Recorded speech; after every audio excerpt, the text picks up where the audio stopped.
Friends చూడండి, మన వెంకటేశ్వర స్వామి కొండ, 7 కొండలవాడి కొండ.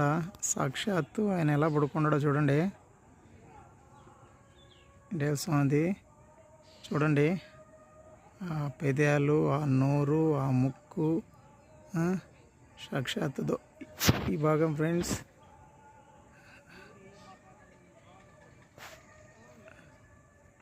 మూడు నామాలు చూడండి. కిరీటం చూడండి, ఇక్కడ కిరీటము. సాక్షాత్తు ఆ పరమాత్ముడు 7 కొండల వాడు ఎట్ట నిద్రిస్తున్నాడో చూడండి. అబ్బా, ఈ అదృష్టం అందరికీ రాదండి, తిరుపతిలో ఉన్న వాళ్ళకే వస్తుంది. అబ్బా, పెద్ద ఆయన్ని నిరంతరం చూసే యోగ్యత ఈ తిరుమల తిరుపతిలో ఉన్న వాళ్ళకి మాత్రమే దక్కుతుంది స్వామి. తండ్రి చుట్టుపక్కల ఉన్న చంద్రగిరి, రేణిగుంట, ఈ సరౌండింగ్లో ఉన్న వాళ్ళకి మాత్రమే ఈ దర్శనం డైలీ జరుగుతుంది స్వామి దర్శనం. అందరికీ అదృష్టం ఉండాలి. సరే, ఓకే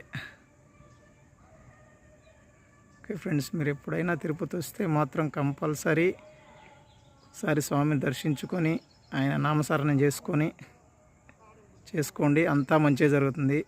ఓం శ్రీ ఆపద ముక్కులవాడ అనాథరక్షక గోవింద గోవింద. నువ్వే రక్ష, నువ్వే దిక్కు, నువ్వే సరస్వం, నువ్వే లోకం. తండ్రి పరమాత్మ 7 కొండలవాడ వెంకటరమణ గోవింద గోవింద.